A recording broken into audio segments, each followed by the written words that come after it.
It's time for the Ghostfire Media Network podcast show, featuring the stars of iRacing's Ivrl and the AOLL. Now, here's your host, the Ghostfire Media Network crew.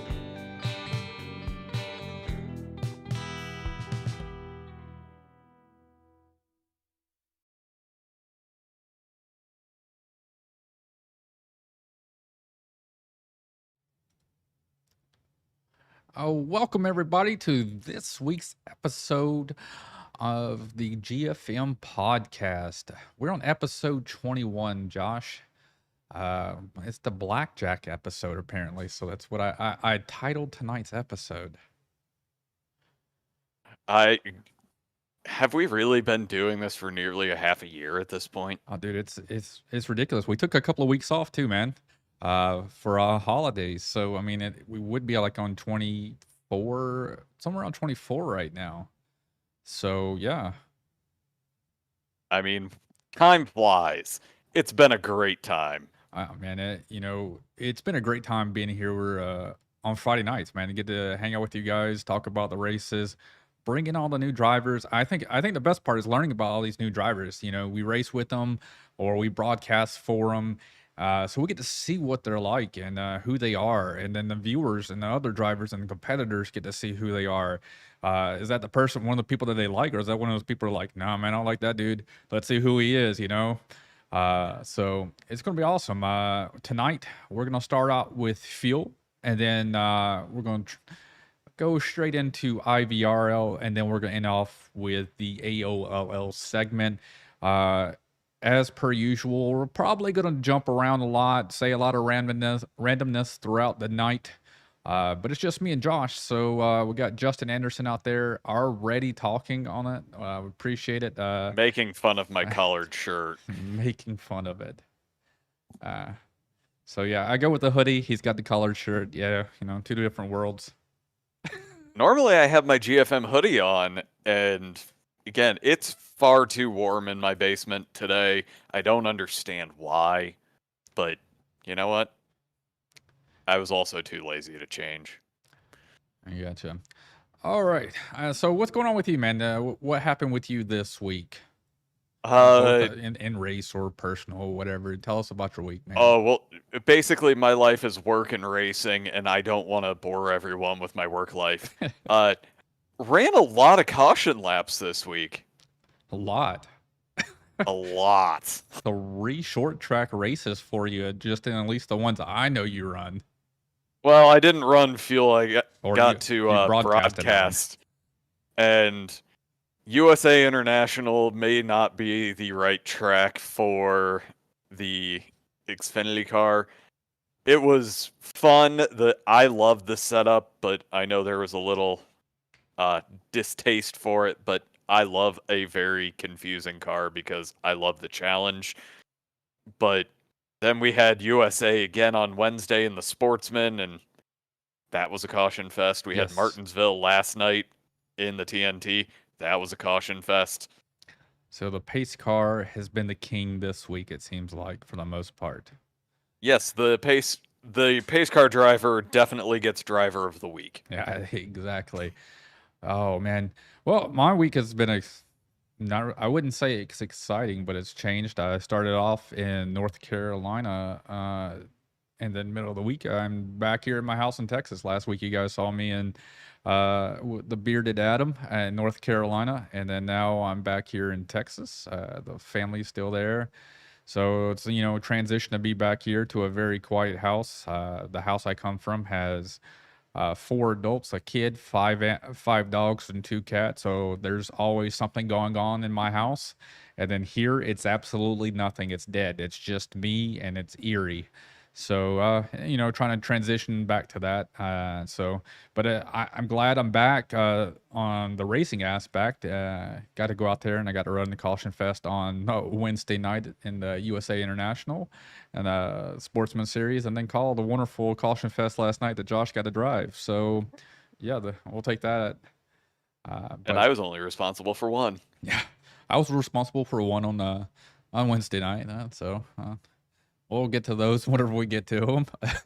But until then, let's get to our first guest. We got Cameron Hearn from the Fuel series.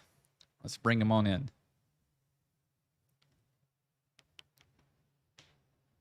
Good evening, Cameron. This is Josh and Adam. You got a copy? Silence. Do. Maybe he's got to push the button, push to talk, set up. A lot of people. Hey. I make my team listen to me at all times. Yeah. I'm that unfortunate person. My push to mute button, apparently Discord hates me and does not want to allow that to work. So my new teammates do not like me. They are like, oh, we're muting you inside iRacing from now on. But, you guys yeah, we got you. Sorry, I was trying to connect my webcam. I have a 2-year-old who likes yanking stuff off the computer, so I got a kid that loves eating headphone cords, so it's kind of same right now. I'd say that a cat's a little different than a 2-year-old, but they both do the same stupid things as a toddler and a cat. They just go walk around and aimlessly hit stuff for no reason. I wouldn't know. All right, so Cameron, the thing we like to do is we get you in here, just a little bit about yourself, who you drive for, what league, and really what got you into racing. And do you have any personal driving experience outside of the simulation world? Yeah.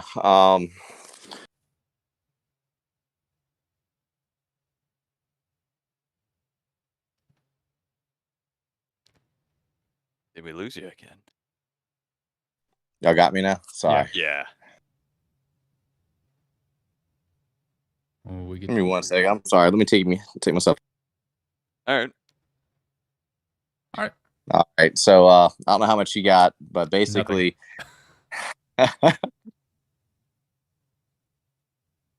and you cut out again. All right, give me 1 second. I'm about to sign in on the desktop. 1 second. All right. Yeah, there's a massive difference between what it pulls off on desktop and what it does on mobile.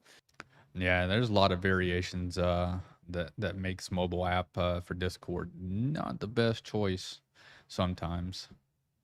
I had to run off of it the other week, but it's not the best. So while he does that, well, let's talk about the fuel race while he gets signed back in on the desktop. So how was it broadcasting? What did you see? Is there any trends we want to talk about? We're going to avoid the aftermath conversation. Let's talk about on racetrack stuff. But no, honestly, it was one of the more tricky setups that I've honestly ever experienced. It was apparently a little bit of a variation on the Richmond setup, and it was tight on entry and loose on exit. Brad Slaughter said, "Let's talk about it." Maybe we will. Maybe we'll ask some opinions. Yeah, we'll get Cameron Hearn in here, and when he gets back in, let's see if he's good to go. Yeah, while he gets in, Timothy St. Jean's out there saying, "Good evening, gents." Good evening, Tim. Hope everything's going well up there, up north. Is it snowing yet up there?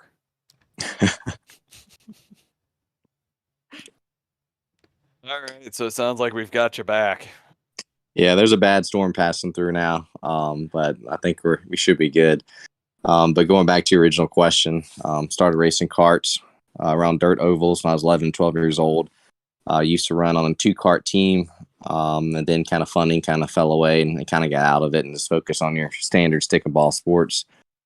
Started racing online with NASCAR 2003, so I guess I'm an older guy. Then R Factor, and then one night I was racing and Dale Earnhardt Jr. told me about how Roush is getting involved in some simulation, how it's going to take off and be the next big thing, and he told me about iRacing, and ever since then I've kind of been involved in iRacing. That's pretty much the only game or sim I play, I guess there's having a family and kids, your time's limited. So I want to, invest my time in something that's as real as it gets. And also, you race on teams and leagues and get to form a lot of good relationships. I got you, man. Well, tell us about your actual team there, who you race for, what team you race for. If you got any fictitious sponsors or real sponsors, we don't care. Yeah. So my fictitious sponsor is Blippi, which is my son's favorite character. So it's something that when he watches the broadcast, it gets his attention and stuff. I gotcha. And but I raced with VRA, me, Alan, and a fellow named Jeff Creek, who no longer races anymore. But a couple years ago, we kind of got out of iRacing, lost touch with a lot of stuff, and I got a message one night like, "Hey, man, you want to get back into it?" And at the time, I was like, "You know what? That sounds like a great thing." And since then, we've grown our team. We have a lot of members now, and we're very competitive in all the leagues that we do. So it's been great. It's been great to kind of keep base with people that throughout years through sim racing. You say that you guys are a big team. I would call that an understatement. Well, hey, success brings more more success, right? We originally started out with 3 of us, and then it kind of escalated from there. And Alan, he races karts still, and so he has a lot of guys that he meets on the track out there and races with in real life. So and when you win races, it also attracts a lot of people. They want to figure out or get involved and learn how to be faster and learn tips and tricks. And that's pretty much what we do when we practice for races. We tell each other our brake bias, offset, and stuff like that. So we try to be an open book to everybody and try to get everybody up to the same speed. That's actually fantastic that you don't. Do you guys have the friendly competition within the team, or is it a little more civil than like my team? It is. It depends on the night. No, it gets. I would say things can get heated, but overall, like, it's good to be able to race people hard and know that they're not going to wreck you or get into you or into your race. But it honestly, we have so many different people who can win, so it kind of lessens that that whole frustration. Each of us have like our specialties that we're good at and better at, and not so good. Like Alan's really fast everywhere in oval, but he is really, he's one of the top guys in my opinion on road courses. So I know that I'm not going to beat Alan, but if I can stay with him or me or somebody else, Brad or Danny on the team, we have our own race within the race. But overall, we're big into the team aspect. So we try to be, do whatever's best for the team. If that involves running 1-2 and you kind of riding because you don't want the third guy to catch up, you want to wait, to the closing laps to make your move, then that's typically what we do. If we're racing hard, we kind of wait to the end. That way it's just us racing for it. I got you. So one of the commenters out there, Justin Anderson from the AOLL leagues, he wrote out, he said, "Hey man, you won Homestead and you finished 3rd at USA. Do you have a favorite kind of track, or it is whatever is next?" My favorite track is short, flat tracks. I like tracks that require a lot of braking, a lot of steering input. So that's what I'd gear towards my favorite. But there's nothing really that I hate. I used to say I hated road courses and stuff, but if you take the time to invest in it and get good at it, you kind of appreciate those guys that are that could put 15 or 20 seconds on the field. You wonder how they're doing it, but it just takes time and a lot of learning when to shift, the shifting point. So there's a lot more going on than your standard oval race. But I would say I gear towards short tracks, flat, a lot of braking. That's kind of my specialty, where you can kind of beat and bang a little bit and not have to worry about kind of ending the guy's race by giving them a little bit of damage. So Monday. Yeah, exactly. I kind of got I kind of got beat a little bit off the groove a little bit, but that's what makes it fun, and those corners, if you're driving hard, it's super easy to overdrive it and kind of wash up the track on the inside. And I just happened to be the guy on the outside when it happened. But, like I said, it's kept going. I actually still had a chance to kind of battle back for the win at the end. So it was something like that is kind of what I get, look forward to racing at. All right, And we won't go into our love of the person who ended up beating you, but it's mostly just because both of us and every single one of the GFM guys has been absolutely annihilated by him at least once. To where last year in one of our series, it was my entire goal on a road course. I won in my mind because he didn't lap me. Yeah, he was really fast, and he's been fast. I think sometimes you have bad luck, so you really don't get to show your true speed. But I'd say there's about 4 of us that I thought throughout the night that had a chance of winning, and I kind of messed up with the lead. And he's one of those drivers that's so fast that if you mess up one time, it's pretty much over, and that's kind of what happened.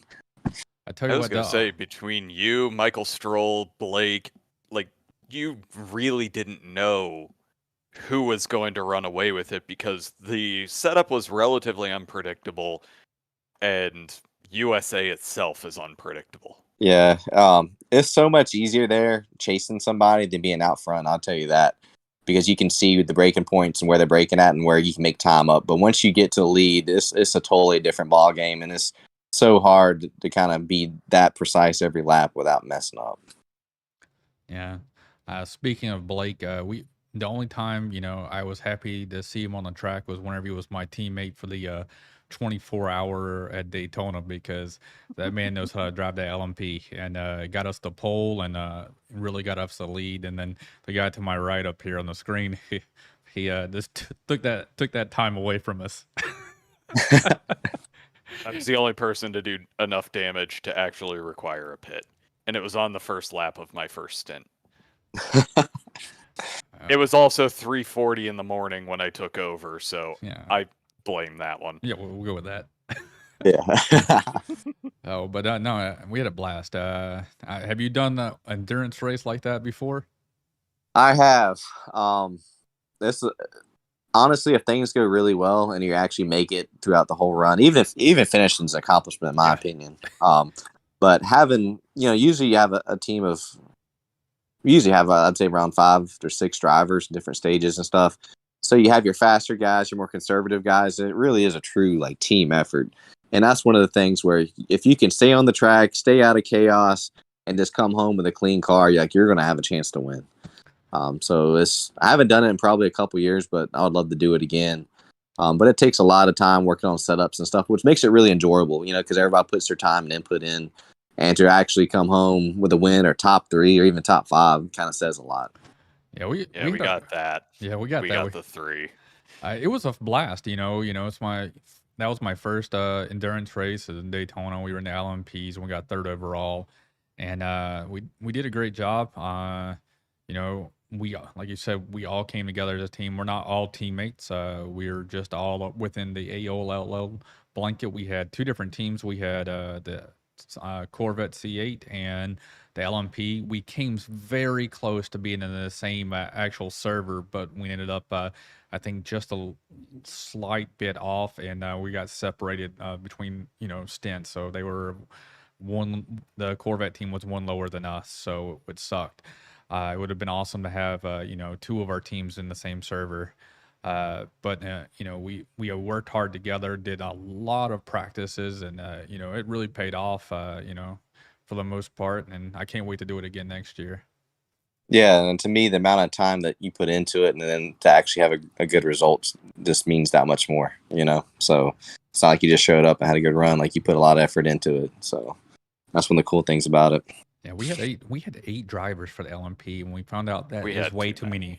That was way too many drivers for it because of a swap out time of 30 seconds or so at pit stops. It was just, that ate up so much of your time whenever everybody else would go another hour or 2. Yeah, I could see that. So we have Brad Slaughter out there asking, who's your favorite spotter? I'd have to go with Brad. That was self-congratulatory out there. I just want to hear his name. But back in the day, I could kind of get riled up while I'm racing. He would kind of calm me down. So it might be a little bit different now. I might need to calm him down. But no, I've done a few races with real spotters and stuff like that, and actually it's cool to have someone like Brad who's can kind of coach you up and calm you down at the same time, if that makes sense. Yeah, I mean it's good because they give you that real time info and the black boxes that you try to look at, but at the same time you don't.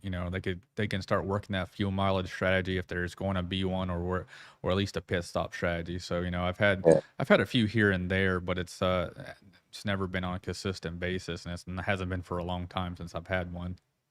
Yeah, when I did Road to Pro, having a spotter was definitely almost needed in that series and in the top splits. So it's a huge change from doing your official races or league races where you're in a team environment is talking.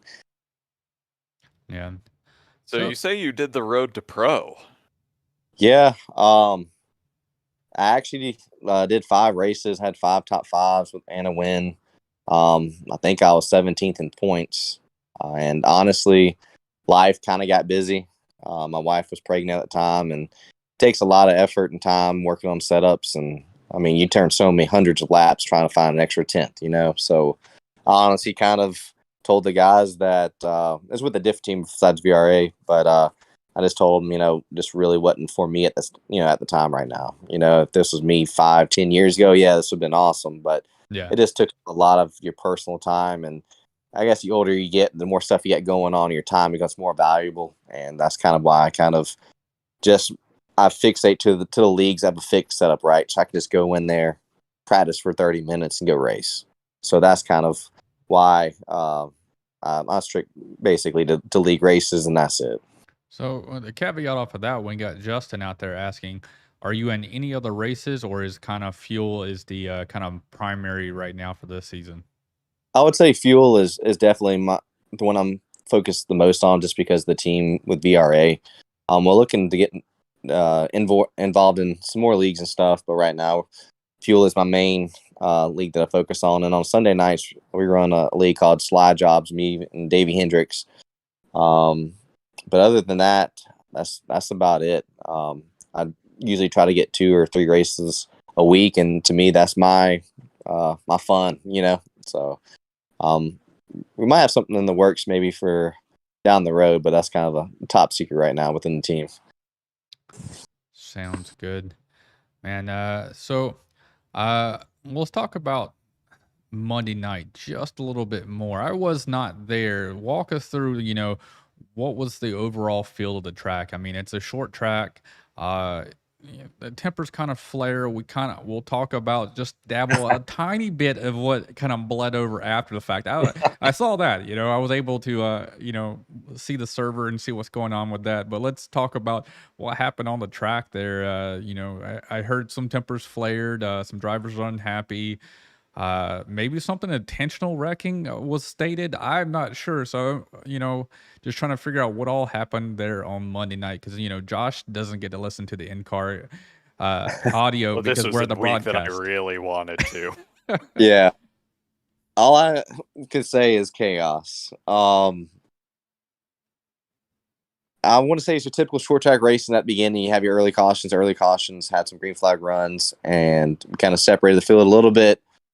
Me, I ran top 5 most of the night, led some laps. Allen led some laps. Stroll led some laps early. Like, there's a lot of guys battling up front. There's probably, like I said, 5 of us. And I'm going to use everything with no names. Yeah, that's fine, dude. You can, we don't have to dime anybody out or put anybody on the spot. That's fine. With short track racing, there's going to be contact. And to me, at the end, 15, 20 laps to go, that's when, people are the most aggressive. That's when contact's going to happen. And this, what I think, when I went and looked at some replays and some audio and stuff, there were some people that put themselves in some questionable positions on restarts in terms of switching lanes, cutting over in front of somebody, braking early or later. And it just created more stuff, and it made it look worse than what it was. And so when you have people getting spun out, and then you have teammates of that person, which I can understand, right? Like, hey, I'm gonna stick up for this person. Yeah. I'm gonna show. I'm gonna get into him. And there's a difference in getting into somebody, bumping them in the corner, and then flat out. Not braking and then getting into them.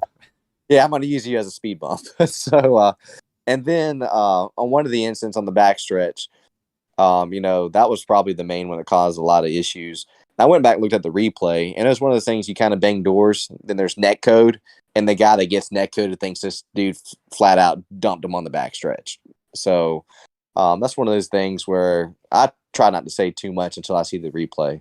When I was back for the lead, I got bumped out of the way and stuff. I didn't say anything because I really didn't know what happened, right? Because even though I'm on the outside, it could have been me who kind of cut him off, It could be cutting down on the guy on the inside, so I learned my lesson now from years of racing to not say anything till I go back and watch the replay, because in the moment you can believe wholeheartedly this dude just flat out dumped you. It's his fault. He overran the corner, blah, blah, blah, blah. And then you look at the replay and that kind of changes your whole perception of what really happened.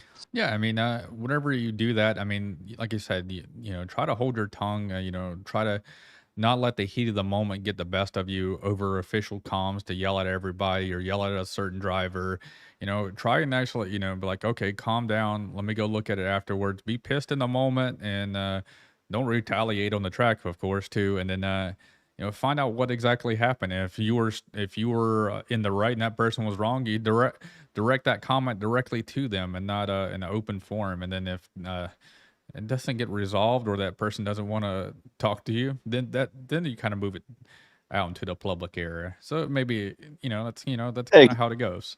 Exactly. And to me, that's what I use our team chat for, right? Like that's our spot to kind of mouth off without mouthing off in front of the whole, the group of 40 people, so and then to me, I feel like attitude is contagious, right? So if you see somebody mouthing off, it's very easy for it to kind of get out of control. Oh yeah. And I think that's what kind of led to some of the stuff at the end, because one person feels this way, one person feels this way, then you get other people listening to it, and it's just kind of great race. The end of it was kind of crazy, just like the NASCAR Indianapolis race, right? Like crazy, like just chaos. So, but we'll move on and learn. And I feel like, honestly, it's still early in the season, such a huge learning moment and stuff. And we got people, you have a drop week too, right? In this league. So not like you had one bad race, like, hey, your chance of making it to playoffs is over. Yeah. So I think that's what people need to kind of focus on. Like one bad run, even 2 or 3, your season's not over with. You still have a chance to make it up and be a contender. Yeah, then it's still fun to just run with everybody. Like at the end of the day, I understand that everybody's just like, there's prizes, there's all of this stuff, but I couldn't care less. I just want to run. Me too. There's been not a ton, but there's been some leagues. Well, I would win races, right? But it's just me by myself. Not a whole lot of. I don't know these guys. There'd be new guys coming in, the older guys leaving, and it just wasn't fun. So it's really cool to be racing with the same guys week after week, season after season. To me, that's what kind of makes a great fun league. No matter if you're finished 1st, 5th, or 10th, if you're running and racing with the guys that you've known for a long time or consistently showing up on a weekly basis, that's what I look forward to. Yeah, I'd just like it to be known you didn't list a single position that you will see me in all year. Oh man, that's what I do in still fun. The Ivrl last year. I joined it because I was on the Xbox League with them, and whenever I joined in iRacing, I joined AOL, and I was like, well, I need something else to do on Tuesday nights. I'm free. Let me join their iRacing series. I knew absolutely no one, and then by the end of that season, which started like when I first joined back in like March time frame, and it ran till November, and then I'm in their second season running almost another full year. I got some really good friends in that league, built up, and a lot of respect and for a lot of the drivers there. So it's real nice to be able to be in that little community, with starting off knowing absolutely nobody. So I get what you're talking about. Exactly. So where are we at next week? Pocono, right? Pocono. Awesome. So what's your take on Pocono? What's your expectations of you? Pocono is one of my better tracks. I look forward to it. Depends on what setup is. Sometimes in Pocono, like there's some shifting that you can use in turn 1 or even turn 3. So it kind of depends on what kind of gear the setup is. But I'm looking forward to it. You got these long straightaways, you got the dog leg, or a tunnel turn, I should say. So it kind of creates 3 different turns, but you get a lot of momentum and with draft on the front stretch. But I think tire wear is going to be key, and I think there's going to be a lot of green flag runs, pretty much the opposite of what we saw this past week. So I'm looking forward to it, and I also think there could be some strategy involved in terms of when to pit at the end. Can you take 2 tires maybe and not fall off much at all? So I think there's a lot of strategy at these bigger tracks that could come into play. Yeah, I know, whenever I go to Pocono, you always think that last pit stop or close to it, how many laps are you getting per your tank? And I mean, Pocono's always been a fuel race mileage for me. I think we came down to it quite a few times. This guy over here to my right, he got screwed on pit mileage. So, or not really pit mileage or fuel mileage. He got screwed on the fuel intake into his car.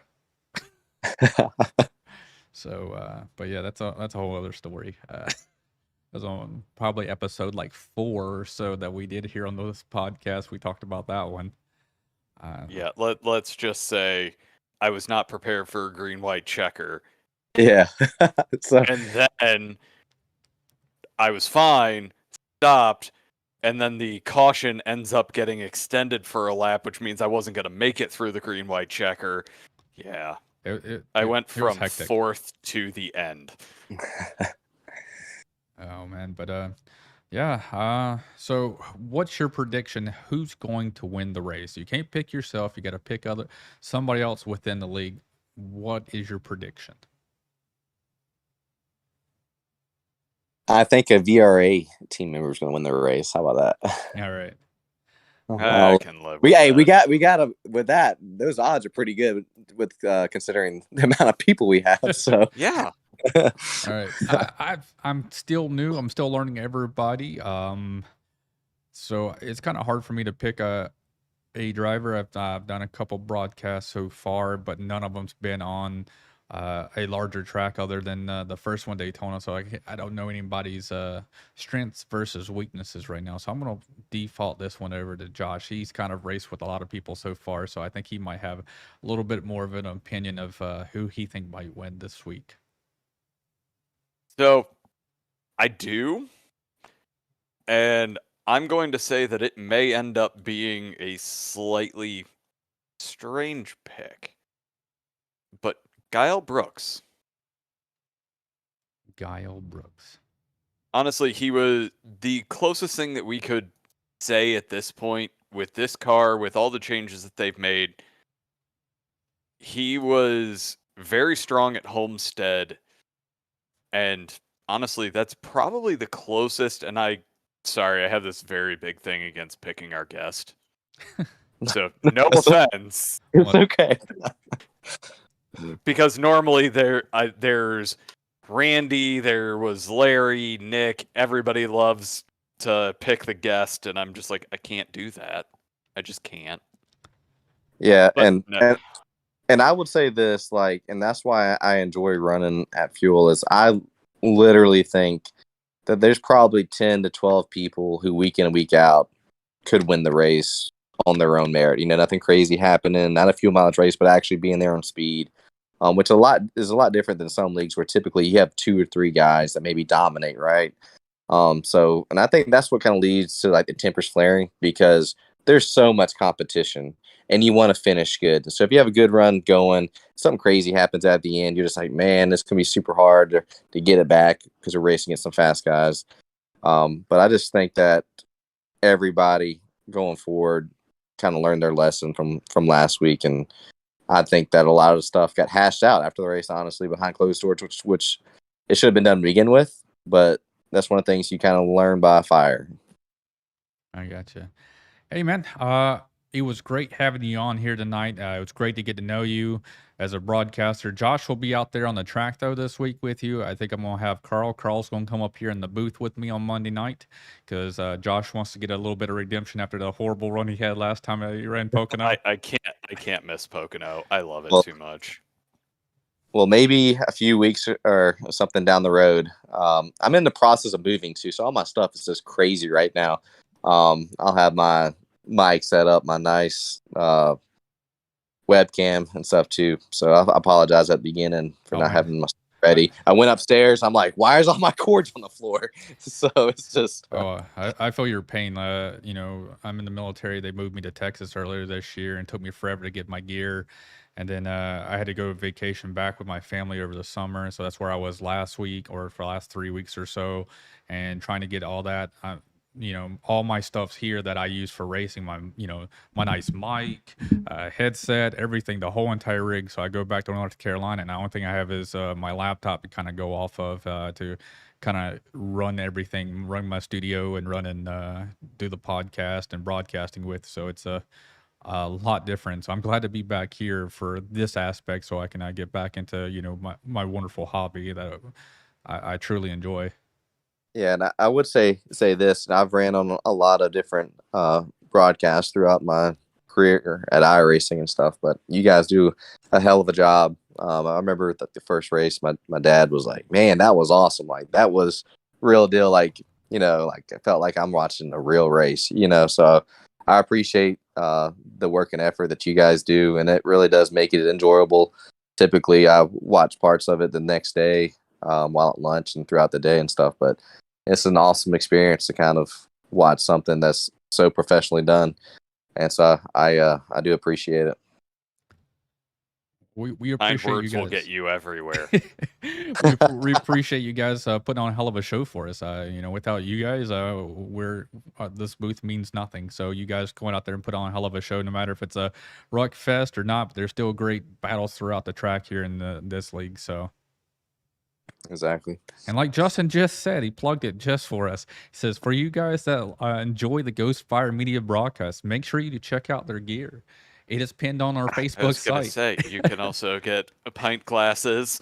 It's been a while since we plugged this too. Hold on, man, try to get. There we go. Then we How about this? I might order some gear, and when I do, I'll have my webcam set up, so I'll be, you know, on camera supporting you guys too. So how about that? Oh, we appreciate it. We love it, but the best thing you can do is keep kicking ass out on track and having a great time and giving us good things to broadcast. I'll make sure I make it entertaining. How about that? All right, man. You have a wonderful night. I appreciate you guys too. Thank you. Yep. All right. Well, that was wonderful. Cameron Hearn from the Fuel Racing League. I enjoy this. You know, we now have two Cup series we cover, Xfinity series, an ARCA series, and a truck series. So, I mean, we are very diverse on the different things. Next thing you know, we just need to get like, you know, a GT3 or something like that. Yeah, things may be in the works. I know, that's why I bring it up. I know, but it's still like Cameron said, it's on the back burner, formulating and brewing in the back of our heads here. 2022 is the best way to put that. So, all right. Next up, we're going to go with IVRL. I was back this week, got back on Tuesday, flew in late afternoon, and got to run the Michigan race. Unfortunately, Nick and Randy are tied up. Randy's out there being a rock star tonight. Nick is unable to join us tonight. So I will be the one with all the information tonight, mainly on the IVRL. We ran at Michigan. I loved it. I loved every bit of it. You know what? Michigan, it's actually one of my favorite tracks. It's so many different lines. It's so many different opportunities to pass. And it's one of my favorite things. It's a tire wear track. Yes, and what I found out is, last time I ran it, I think the tire model was not updated, and then it became more of a bottom feeder track. And now with this new tire model, the outside lane prevails for the most part on longer runs. Short run, the bottom mid run is going to be king. You're going to get destroyed on the outside, but that long run speed, it's going to be king. I'm going to be using it like crazy on Sunday. So before we start talking about it, let's go ahead and bring up our guest for it is Nick Goble.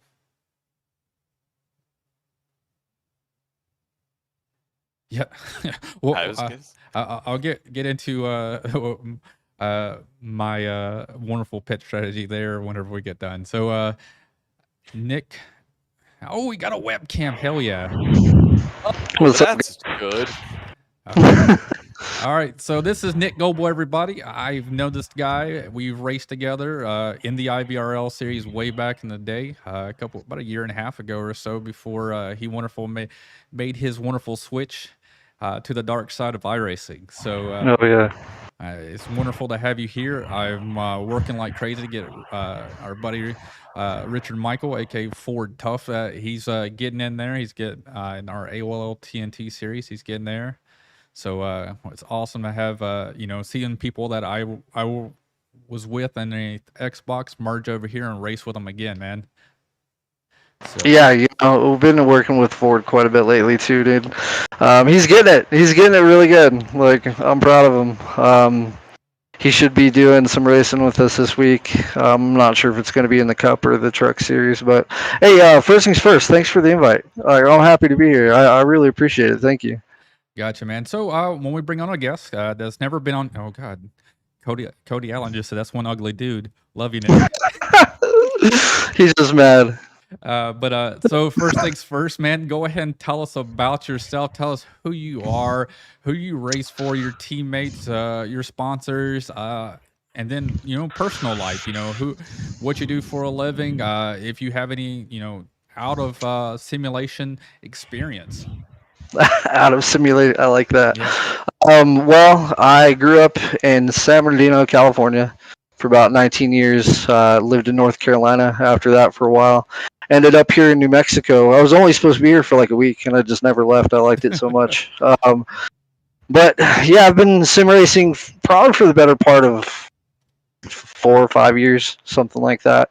I didn't really take it seriously at all, and then I started racing with people on Heat, and they take that way too seriously. But yeah, that's kind of where I got my footing. I met Randy Hinshaw. He's the owner of the IVRL, and he's taught me so much that I don't know. It's hard to explain, but I owe a lot of my success to that dude, because he's basically taught me everything he knows. But yeah, I work for Safelite Auto Glass. I actually just recently got a promotion, but I took their phone calls. I was their scheduler. But my life is pretty quiet. I have 2 kids. They're not here at the moment, but it's a pretty quiet house. But I mean, other than work, I just sim race. I've only been on iRacing for about 3 months, so I'm getting there. Like, I find myself getting better every race, so it's pretty cool. Yeah, it's a little bit of a drastic difference jumping over, and that not only the physics models, but just the whole entire UI, what you're used to on NASCAR Heat. Because it took me a while to try to assimilate to iRacing's formats of how they do every races and get into it and figure all the stuff. It's it was a little overwhelming to when you first hop in to try to figure it out coming from another platform like that. So I know Richard's out there right now. He's asking me tons of questions, so I know he's probably asking you a ton of questions. So. Oh yeah, absolutely. It's all the right questions though. Yeah. Like he's doing really well. I mean, he was a force to be reckoned with on NASCAR Heat, so I'm hoping he can come in and become a force to be reckoned with in the leagues we run. Oh yeah, and he will. Give it time. He'll be there. Oh, yeah. I have no doubt. I've been waiting for him to hit me up in practices because he's running in the AOL TNT, and Adam told us to watch out for him and try to give him any kind of help, but he had connection issues last night. He didn't know the Monday night Tuesday nights were TNT practices, so now he knows that there's actual open practice on Tuesday nights. I thought he knew it was my failure whenever I brought him into the league. Come on, Adam, to do that. You're supposed to be the just Obi-Wan of this whole thing and just keep bringing people in. Oh yeah, and I saw Nick and was it Ryan? You guys came over to the AOL, ran a couple of races in the Sportsman series. So I want to see what Richard can do. He, like I said, he was a force to be reckoned with. I spent hours with him working on setups on NASCAR Heat, because I hated the fixed setups. He was teaching me how to do all the, to drive the car, and me and him went over setups weekly to try to top the leaderboards for qualifications. Oh yeah, I know. That's what we used to do that till 2, 3 in the morning, Yeah. constantly. It's I don't miss it though. I don't miss it at all. No, it was very time consuming. Oh yeah, absolutely, absolutely. Yeah. I don't know. I forgot to include my teammates, Ryan Cliver and Jaden Gimble, Tommy Schaefer. I'm going to be working with them a lot coming up here to Daytona. Jay needs himself a win to get into the playoffs here, so we're going to see if we can make that happen for him. I'm gonna make it tough and difficult for everybody.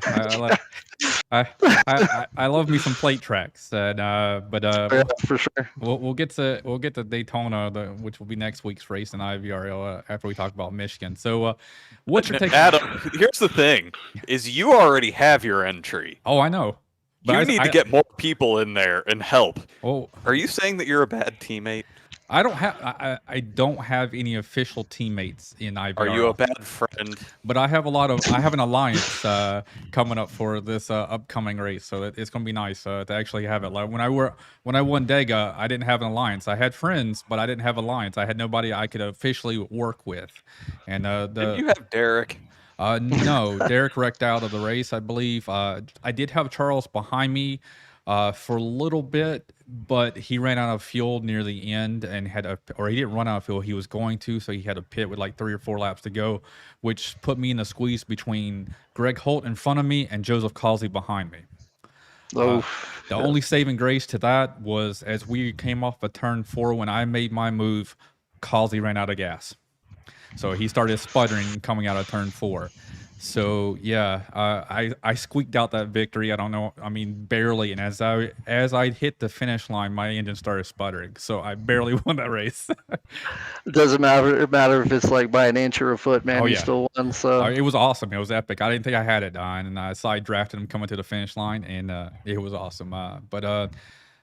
Oh man, but Michigan race, I loved it this week. I mean, there was a little bit of controversy. There's a little bit of disdain for a few of the wrecks. We only had like 2 or 3 wrecks. I mean, but outside of that, I had a great race, and I felt like the overall racing was pretty fun.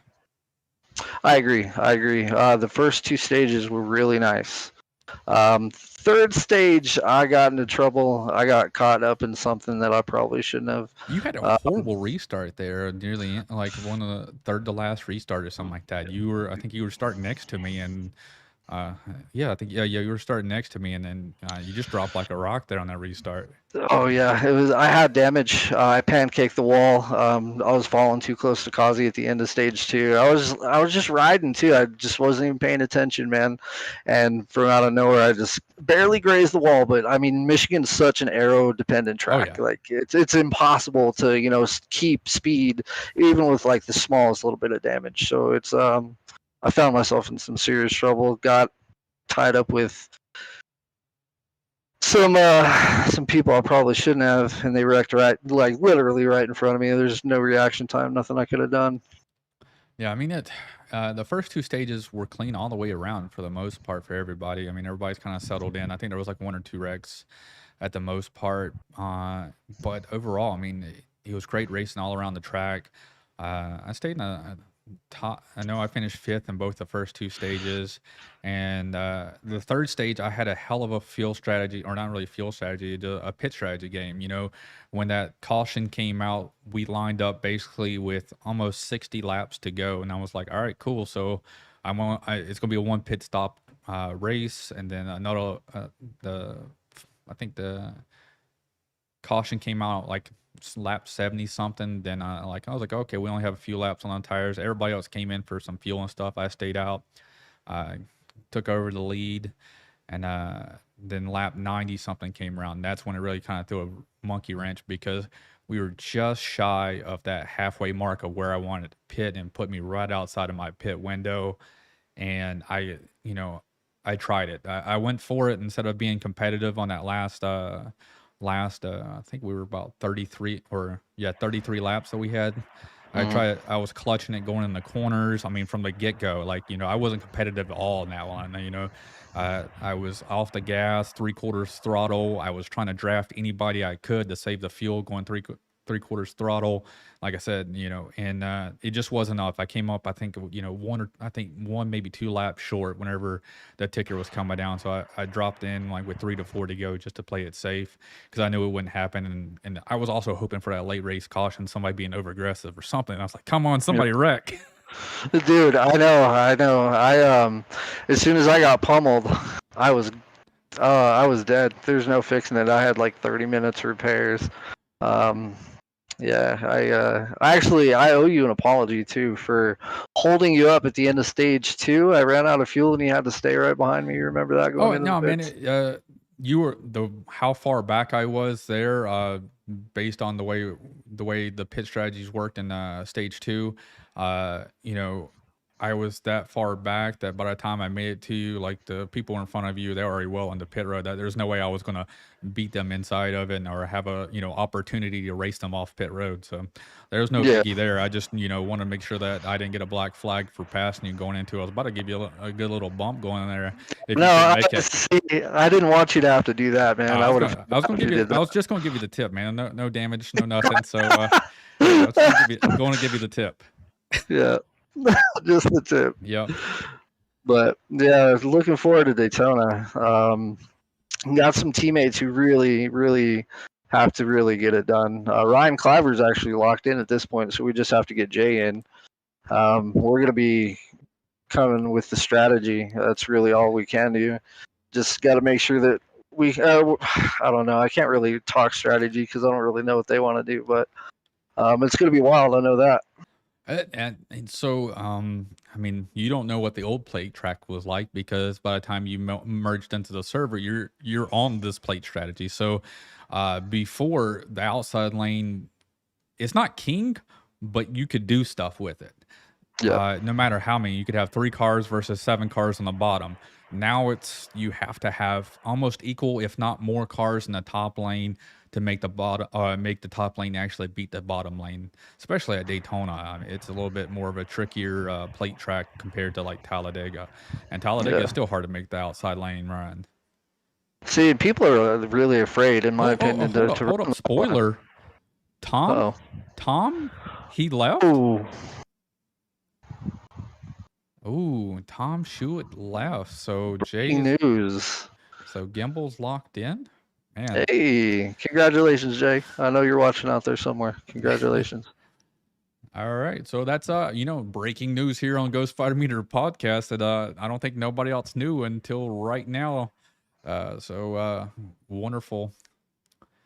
So so that's good news for him. I know he came in a little bit later in the season, not as late as you, but and he's raced a few races here and there. So it's good to have him locked in. So I wonder who's sitting on the outside now.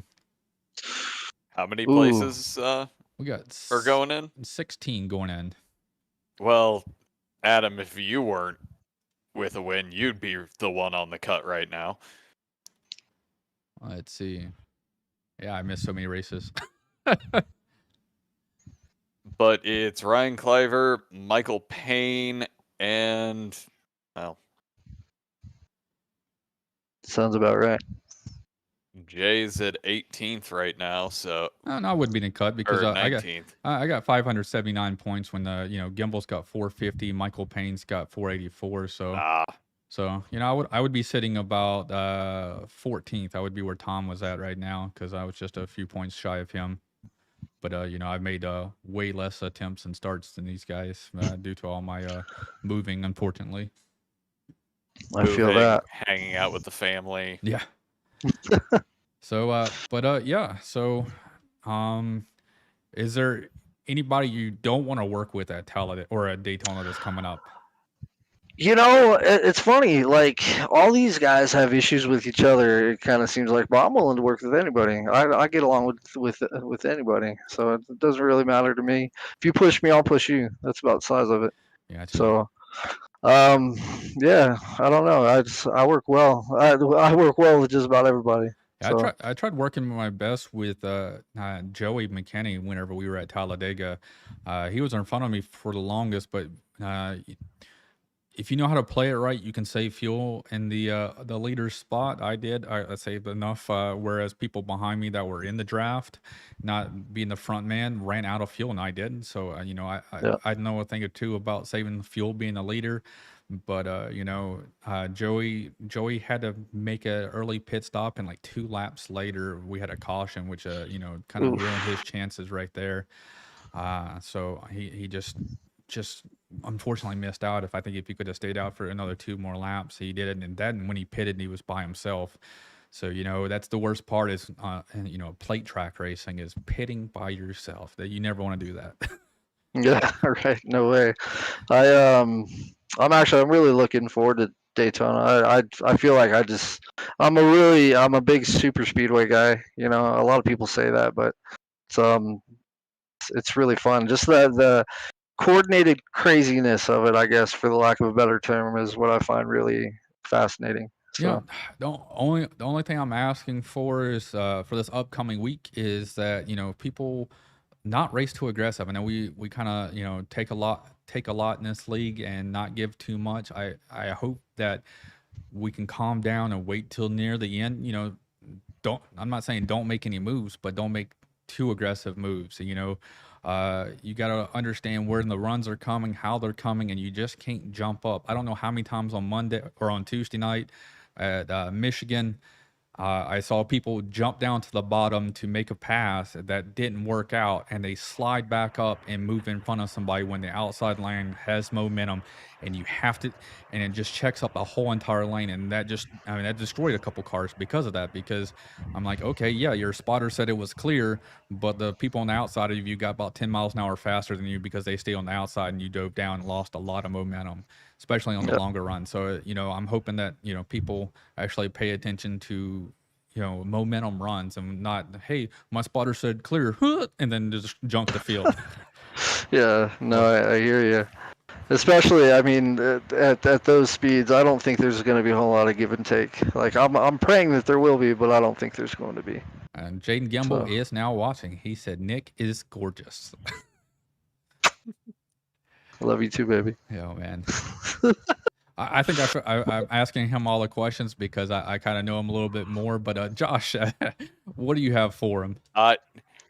Honestly, I'm at the point that I just look forward to Daytona because, especially from what I've seen from super speedways in this league, I feel bad for the drivers, but it's great to watch. I like that. Yeah, So Gimbal just said, Causey or Holt, Nick? I want to know. I don't know what he wants to know, but he just gave out 2 names. I don't know what this is reference to. He has a dumb little inside joke that he's trying to start with people, and it's not suitable for work. I guess. Unfortunately, I kind of saw where that one was going. Jay, shame on you. I know you're watching, but shame on you. I had to ask the question just to see what it was. So, but yeah, I look forward to racing them. Me and Greg work. I didn't work with them, so to speak, but I was really happy whenever he got by me. And I won't say that I slowed down on purpose because I did, but I didn't. So he would get in front of me at Talladega so I can save fuel. So, being a leader out there, because I led a lot of laps in the 3rd stage, and being the leader, like I said, you run out of fuel quicker than everybody else if you don't know how to manipulate the crowd. And I had to get him up there, so I let the outside lane work and let him get by me and him alone so he can get in front of me and I could hang out in catbird seat in the 2nd place and save some more fuel. So that's the only way I work with Greg during that race, at least. See, I worked well with Causey. He's an interesting person to watch, the way he drives certain corners and stuff like that. It's a learning experience. I got to ride behind him Michigan for the better part of 20 or 30 laps, something like that. I tell you what, I rode behind Greg at Dover, and whenever I was there, and I think he won that race, and whenever I was behind him on fresh tires, and I think something happened to me where I went a lap down due to an incident or something like that, but I was able to come back out. I was a lap down coming out behind him on fresh tires, and me and him were running identical laps. I mean, he was not pulling away from me. And then as the tires wore on, he pulled away and just kept going. He was still running fast laps. I'm like, what's this dude doing? Like, I know those guys are fast. I guess they just practice together, man. Practice. yeah, I'm normally really good on the longer runs. I'm the guy that saves the tires and is faster on the longer runs, and that's why I appreciate the IVRL, because we have those long run capabilities in that league when we don't have cautions, and that third stage, allows you to have a green flag pit stop to make that, something available for you. So, I feel like I was really good. And then, but Dover, I was fast on the shorter and slower on the long. So I don't know what I was doing wrong. Yeah, I look forward to next season. I intend on being to every single race. I feel like I would have been somewhere in the playoffs if I would have been able to run every race, but I came in too late. I got you. Yeah, I mean, unfortunately, but I mean, you're sticking with us, and we appreciate that. And I know the league admins appreciate everybody that comes out there, no matter if you're in the chase or not in the chase. Having that league participation and league integrity to come out and still race for the league, it's paramount. Nobody wants to go out there and run like 12 with 10 to 12 cars on the track. You want the competition. You want to feel the heat of everybody. 20 to 30 cars out there. Yeah, I mean, at this point, I'm just there to win. I'm not there for points or anything. Like, I'm there to win. That's all I'm there to do. Either win or experience. Right. or you can say checkers or wreckers. Yeah, straight up. All right. Well, hey, man, we love having you on tonight, man. It's great to get to know you. You're a fresh face to iRacing in a couple of leagues.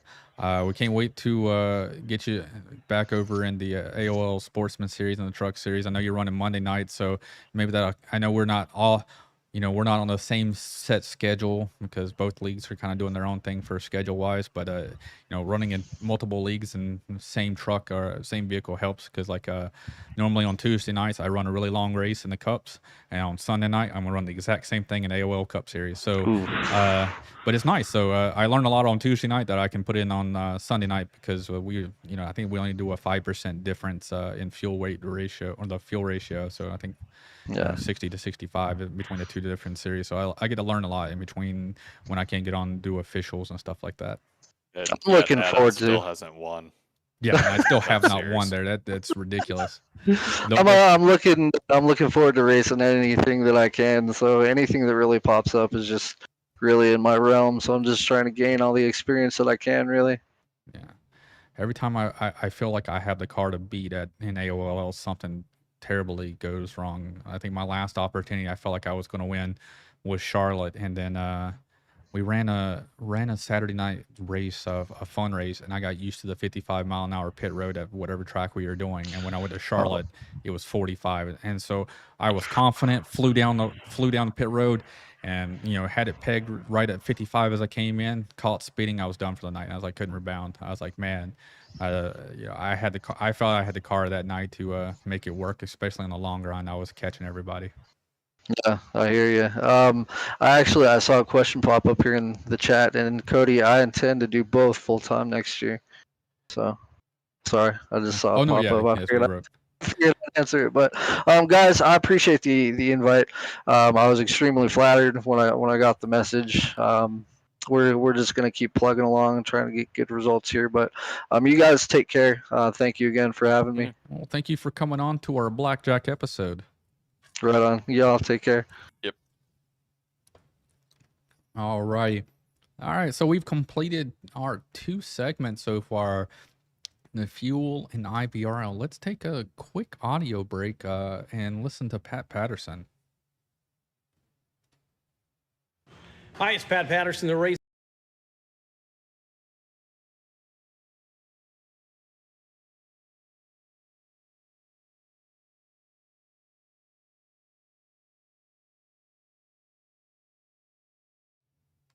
remember.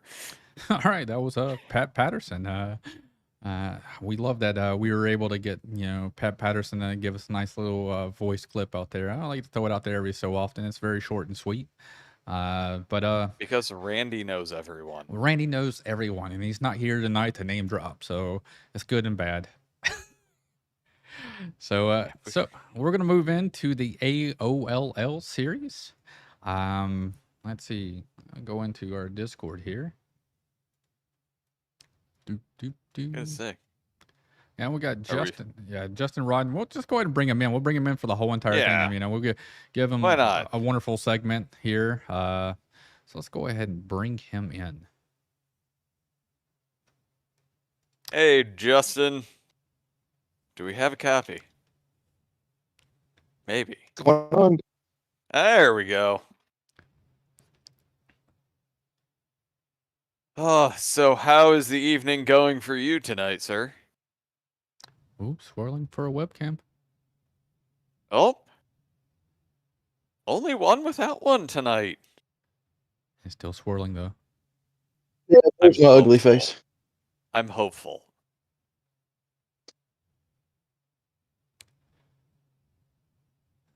There we go. What's going on, Justin, my new teammate?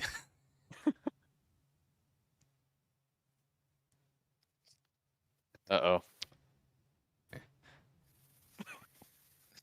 Is someone downloading something in the background?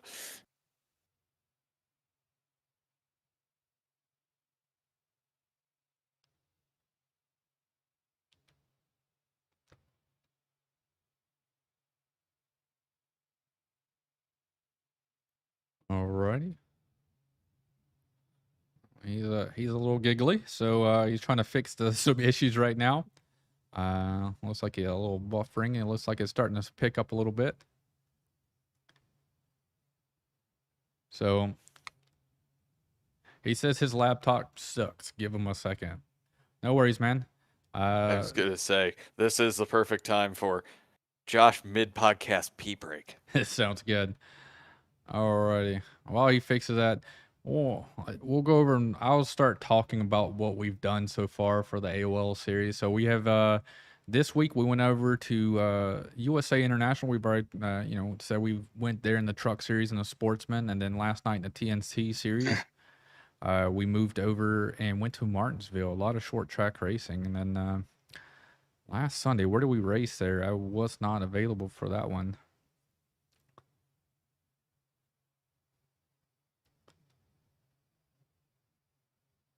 I believe it was Indy.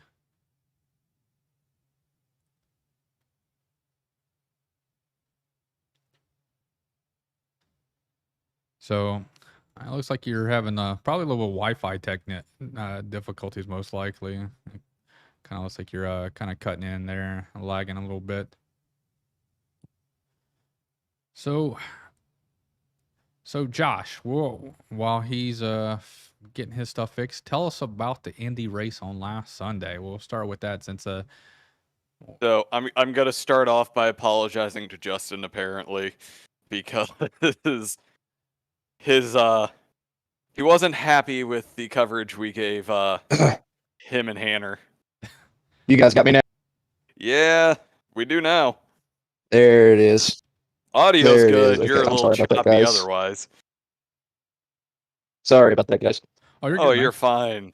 fine. You're not I the wanted to bring you professional. on last week, but we had to talk to some admins.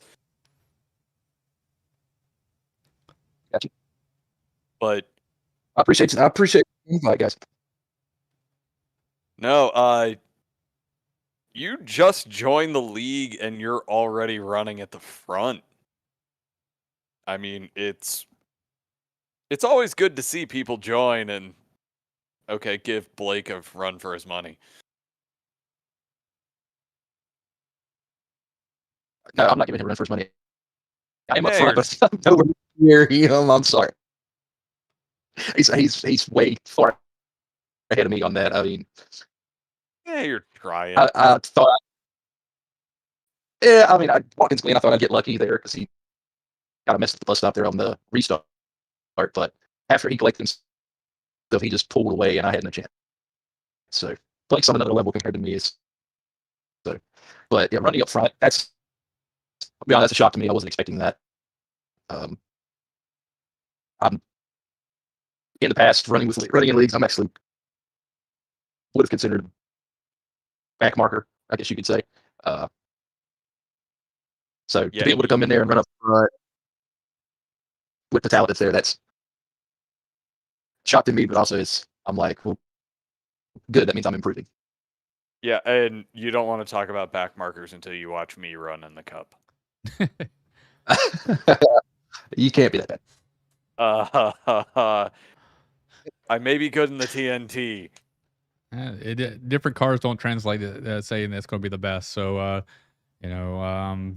but you're pretty good, Josh. You're right there on par with me, I would say, in the Wonderful Cup cars. I was gonna say it's more. We'll talk about trucks soon enough. Yeah. So, how was Indy for you there, Justin? All right. I think was able to get the top 5. Was hoping I could challenge for the win there, but it was a lot tighter than what I like. I mean, I like a little bit of tightness in it, but that was just a little too much, which it was crazy. The setup they had, which the setup was great. It was definitely 100 times better than the iRacing set, but it was weird. Turns 1 and 2 were slick and loose as can be, and you go down the other end for 3 and 4, and it just will not turn without having the line perfect, getting off the throttle and back on and everything. And it was frustrating, definitely at the start of it, and then probably 3/4 way through, I finally figure something out, and I'm like, great, too late. Normal me, late to the party, and figuring stuff out. Well, in all honesty, that setup took some figuring out.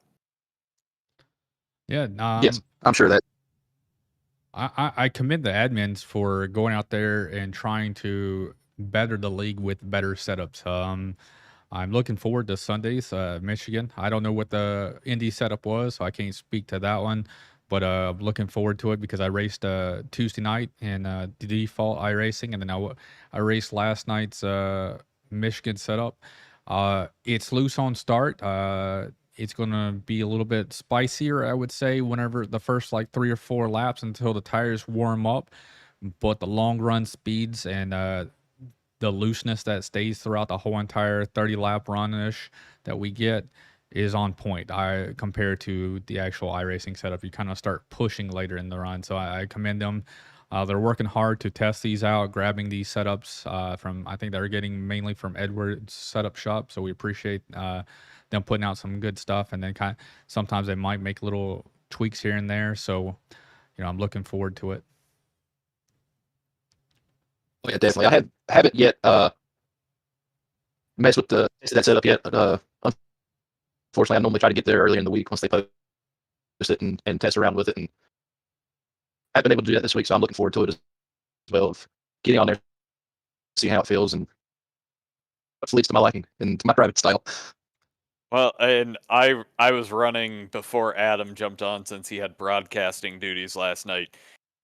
Honestly, I think the setup is fantastic. I was able to run full throttle with the exception of a few mistakes for the first 10 laps.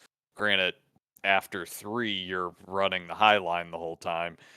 But the only thing I'm looking forward to is seeing what kind of temperatures we're dealing with, because I was seeing some real high oil temperatures. I was hitting 280. So I'm looking a lot forward of people, to seeing how that works. I've heard a lot of people say that. I think I got up around 274, 276, and I from my understanding, warnings aren't that bad. It's kind of whenever he tells you it's overheating and it starts blinking red, and that's kind of when you gotta start worrying. So we're gonna practice here at 10 o'clock. So if you're in the AOL series blanket, there's gonna be a league practice at 10 p.m. Tonight after this podcast. We're gonna hold it to 10 p.m. and then we're gonna all hop on there. If you're available, come out and join. We would love to have you. I would love to have you out there too, because I want to run in a draft. I want to kind of simulate some green flag laps and kind of running in a draft to see how much of a pull this new setup gives us, and how we're going to be able to dive deep in the corners. What lanes can we run? So the setup's a little bit looser, so it's going to be great to have that extra feeling of control / on the edge.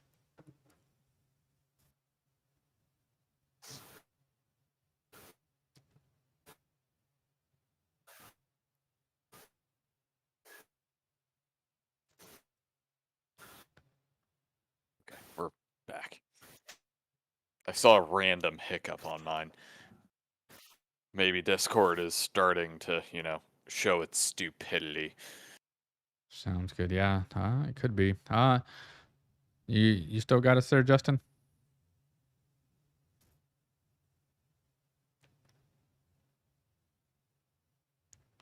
Yeah, I think maybe these storms that are rolling through everywhere are causing issues. All right. Well, And he's out for a second. Honestly, I'm really looking forward to Sunday for the biggest reason that Michigan is there are so many options for the track to where you can run high, you can run low. If you have a moment, as it looks like Justin's back, like no matter what you want to do, you're going to have some really awesome lines. You're going to be able to make passes. Try to stay in with a voice to see if it works a little bit better. We've already seen your face. Everybody got to see you. So if it works better, I don't know why I turned it on. No one wants to look at my ugly mug anyway. So all right, the voice sounds a little bit better now. That's all right, we have you back. We didn't get a proper intro from you. We kind of jumped in. We were waiting for you to do it. So since we got a lot better audio from you, so let's hear from you, man. Tell us about you, who you are, who you drive for, any sponsors. Then tell us about your personal life. Tell us what do you do for a living, and do you have any off track or off simulation experience in the real world? Yeah, name's Justin, obviously. Run it racing for Steel Horse Racing. Been with those guys for, I want to say, about 5 years now. Which that's an interesting story I could tell of how I joined up with those guys if you'd like to hear it. We had the but nothing special about me really. Just joined up with iRacing and been loving it ever since. Outside of that, I work for FedEx Freight for the last couple of years. Been liking that, which is not on my Cup car, but on my truck. When I ran the Sportsman Series, was one of my sponsors. For the Cup car, my sponsor, been rocking the 20-year anniversary for Steel Horse Racing. 20 years those guys have been going in sim racing since 2001. So awesome to be a part of that. And outside of sim racing wise, the only thing I've ever done, I did the Richard Petty driving experience over at Charlotte a couple of years ago, and that was awesome. Which, if you go to my YouTube, which is, if you see my logo there, it's Big Corn, Big Corn with a K, like the band. If you go check that out on YouTube, you can see that video of me returning laps at Charlotte. Little shameless plug there for myself. All right.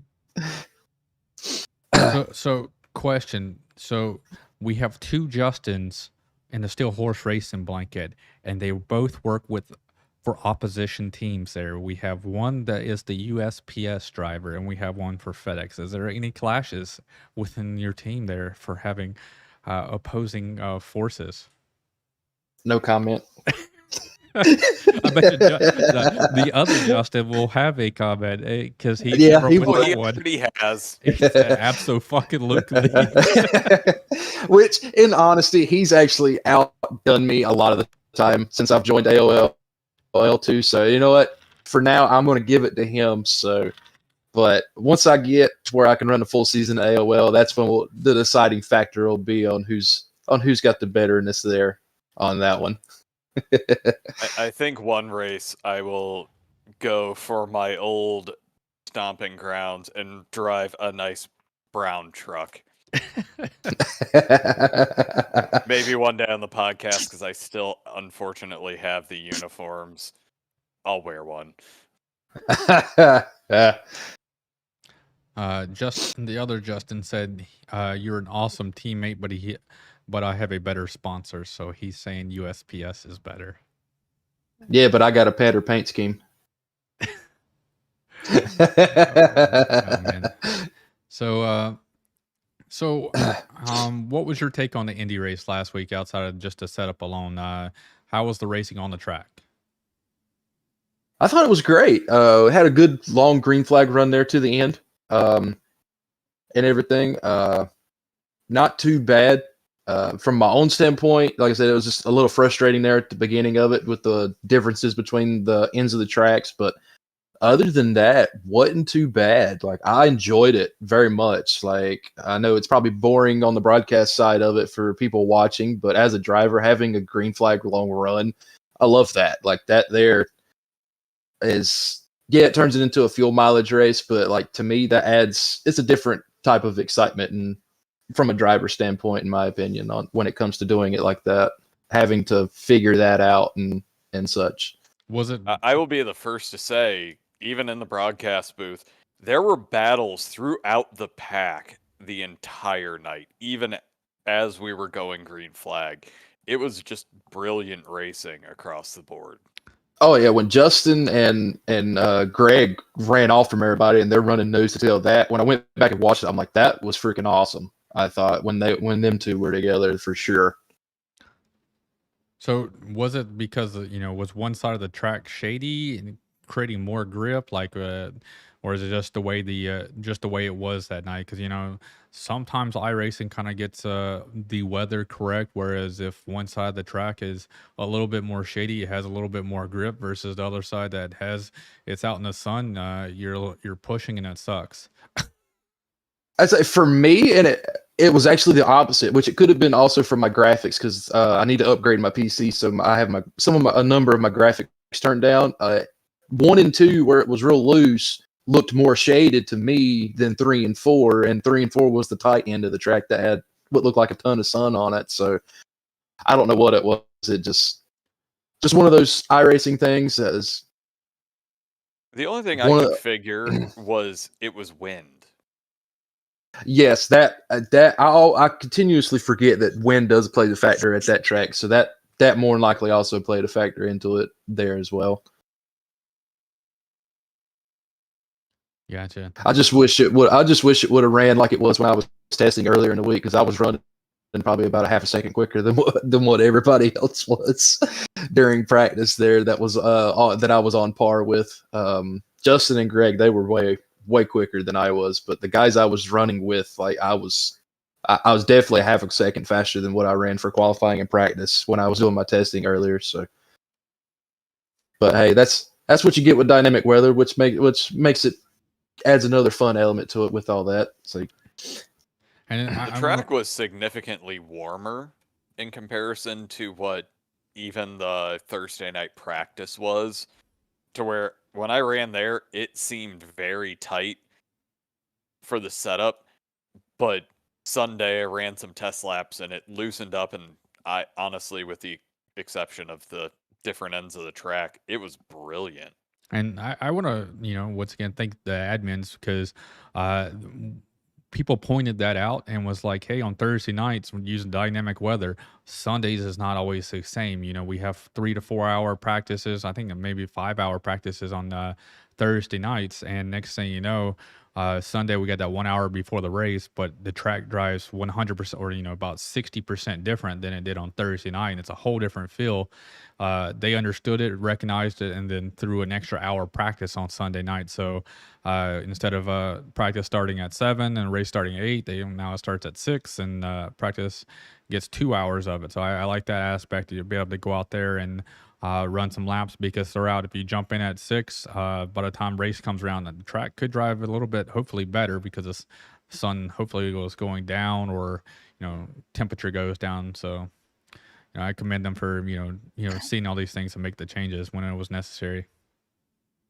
Oh yeah, definitely. Like I didn't have to go through that. It was already 2 hours when I was able to come to the Cup Series after I got my 4 races in the Sportsman Series. When I realized that, because I was told practice started at 7 and stuff, and then I'm sitting there just messing on my computer there, and I pulled up the UI and saw it was up. I was like, well, okay, practice is early. Well, heck yeah, I can get extra laps in. So I do love that aspect of it and everything. And also what you said, talk about the weather changing. I was hoping that it would, and then I've got a third-party overlay that shows me the track temperature, and I'm like, it keeps fluctuating. It needs to go down some more. Come on now. I need to figure out what you're using, because that would be listening to crew chief tell me what the track temperature is. Yeah, the track temperature is rising. That's real helpful. Yeah, what I use, and this is, I know a number of people use it, is Caps Kutu, spelled with a K, KAPPSKUTU. If you subscribe to him subscribe to his Twitch page, you're able to use that, and it gives you a relative overlay, a fuel calculator, and I have a standings overlay, so I'm able to see other people's lap times as well as I'm running that, and I stream on Twitch too, so that's actually another overlay too to add to my Twitch stream. Along with it, to give everybody else all the information for not just myself, but also for everybody else. Gotcha. Yeah, there's a lot of different programs out there. A lot of people use Crew Chief. Some use Jimmy Johnson Cuss Pack. I personally moved over to Dre, that piggybacks off of Voice Attack for all my stuff.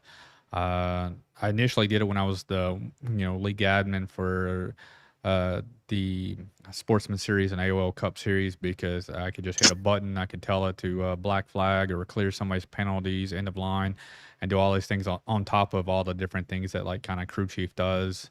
So I moved over to that, and then once I moved into the VR world, having this little push button talk that actually recognized my voice, whereas crew chief's like, "What'd you say? Didn't hear you," and it got really annoying. That oh yeah, it never understood me. Yeah, you mentioned the VR, but I'm not going to get into it. I'm back and forth on the VR. I tried it. Cheap to get multi-monitor setup, and I have VR. So. Well, it's for me. I have multi-monitors, but like I said, because I stream, I use my other monitors for my chat, and then Discord, and I just use iRacing for single screen. But my dad, he has the VR set up for iRacing. He has a full rig that's 10 times better than mine, which is why I used it for Daytona 24 a couple of years ago when Steelhorse ended up winning theirs. Winning our split, but sitting there for that 4-hour stint that I did in the VR, that I'm over VR. I don't need it. I'm good with what I got. Yeah, I did it last year for a couple races. One of my buddies let me borrow his original Oculus Rift, and I was on the fence with it. The graphics weren't up to par because it was the original Rift, and I didn't like having the little boxes the way my setup was at the time. The little tracking boxes, it was kind of annoying to try to position them right. And I've had triple monitors basically, not from the get-go, but I upgraded and got the triple monitor set up. I moved to Texas, and I was like, hey, I'll give the Quest 2 a thing. I caught it on a sale, and I was like, all right, I'll give it a shot. I actually really liked it, and I migrated 2 of my monitors now to a desk, and that's kind of where I put my stream and broadcasting setup, and now I have a single one over at my on my actual rig. So it's if I ever want to go back to triples, I still have enough monitors here laying around to be able to go back to it if I ever get the itch. Yeah, like I said, the VR, it's cool and all. I don't mind messing with it every now and then. I like my monitors. To me, it's a lot less stuff to deal with. It's a lot easier to handle. Oh yeah, graphic setting. It's personal preference, and then for everything for you. You know, some people like VR, some people hate VR, some people love triple monitors, some people hate it, some people like just the single ultra wide, and some people just can't even. You know, that's not none of this is in their budget, and they're hanging out in their living room TV. So I mean, there's you know, it's kind of how I started. I've been out. there. That's how I started out. I've been there. It was a big TV, but it was a TV nonetheless. But mine was I've been there. One of these Roku 40 no, it was a Roku 50-inch 4K TV. So it was put a strain on the system because at that time I didn't even have a desktop. I was on my wonderful laptop. It's a beast of a laptop for it runs desktop. It's got desktop grade stuff, so it's like a 12, 15-pound brick. But it ran it. Jeez. Yeah, it's an Alienware, and then it was whenever they came out with their Area 51 M collection, which runs I have a 9700K processor and a 2060 GPU in it. So, and it's a desktop grade. It's not the downgraded mobile graphics card or mobile processor. I got two 240 watt bricks to go with this thing plugged into it for these ginormous Dell ones. They're like this big, the ginormous ones. So it's a pain in the ass. So it's not really a laptop. It is a movable desktop. It's a mobile workstation. Yes. Is what they call it. Yeah, that's what it sounds like. But it got me through a couple of weeks whenever I was on vacation. That I was able to carry it with me, and whenever I was in North Carolina for the past couple of weeks. So it'll run everything I want to throw at decent levels. So Yeah. it just didn't have the multiple monitors set up so I can run the broadcasting. It's a must for broadcasting having quite a few monitors. 3 is the ideal. Oh, definitely. Or Yeah. one and an ultra wide. Or ultra wide, yeah. And that's kind of like a third one, depending on how big you get. And so you kind of have 3. Yeah. Being a streamer, it's ever since I got multiple monitors, it's made everything 10 times easier for sure. But all right, so let's get back to racing. Yeah. So you referenced the fact that you got through your 4 sportsman races and then just jumped a cup. Why don't we get to see you on Wednesdays? It's the most fun night of the week. Boring answer is work. I work nights, so I'm normally leaving my house at work at 10 o'clock at night to be there at midnight. So that's it. And I'm off Sunday nights, so it's easier for me to run Sundays. I gotcha. Yeah, I can live with that answer. So you had to sacrifice. Unfortunately, had to do that at one time in my life. Yeah. You had to sacrifice / cut it close to work a couple of nights to make it up to the Cup Series. Yeah, I was able to do that. I was able to sacrifice an hour of sleep, so it was worth it. I got you, man. But this week we ran at USA International. Me and Josh competed in that one. The pace car was the man of the night. He was the victorious person throughout the whole entire night. Led the most laps, I believe. I heard. Wasn't able to watch broadcast, but I heard all kinds of craziness happened. I say including Randy Pepper getting sent to the moon. That's what I was about to say. Yes, I saw that too. I saw that. He's trying to colonize the moon before Amazon is. So props to him for that one. So, I mean, it was a great race when we finally got those, 10, 15 laps of green flag runs in between the caution fest. We got a glimpse of it. I mean, it was still a hard track to pass. Just like last night in Martinsville for the TNT series, you had to wait for somebody to kind of make a mistake. But the good part about USA is you could run side by side, whereas Martinsville, not as much. So I like the aspect that we were able to go 2 wide for quite a long time and have some great battles. But once that battle ended, you got basically single file, and there was hardly any other battles after that unless you got a really great launch off the corner.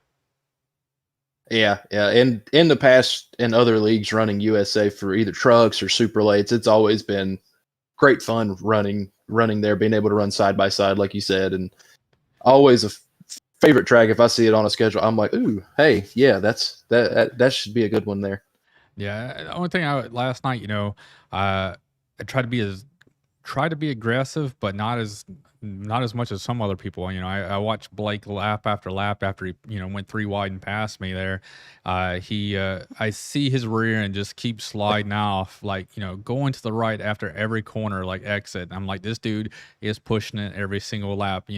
I know I could probably do that, but I don't want to be that guy with that self spin and just do it. So I played it more conservatively. I didn't want to get on it too much on it because it could be good for one lap, but the next lap you just add, that 1% extra throttle and it's around. Yeah, I know that feeling. I'm the same way. I never want to be the guy that's the self spinner. I'm just like, such embarrassment when it's a self spin comes over me on that one. I'm just like, come on, I know better than this. I shouldn't do that. Yeah, kind of feeling. I felt embarrassed on Wednesday night. I think I was running 10th, and I had John and Ed in front of me. Ed was directly in front of me, and they were battling side by side. I mean, we were like 3 or 4 laps, and after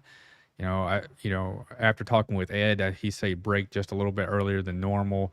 I wasn't expecting it. I slammed on brakes without locking it up, because you lock it up there going in the corner, you're still going to go around. So hoping to get off of him. I caused, him a wreck, and, I feel bad and he feels bad for lifting early. It was just a huge racing incident that caused it. I think we were about 15, 20 laps to go there, and me and him were hoping for a good top 10 last night when we both deserved it. We were both running pretty clean up front all night.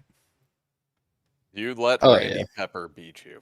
Yes, I did. Randy Pepper, after getting sent to the moon due to the numerous cautions, because as soon as you get sent to the moon, you get automatically punted to pit road and towed, and he was able to recover and get his. I think he, going 3 laps down, and he was able to recover from it, and he outbid me. I think he got me by like 2, maybe 3 spots there.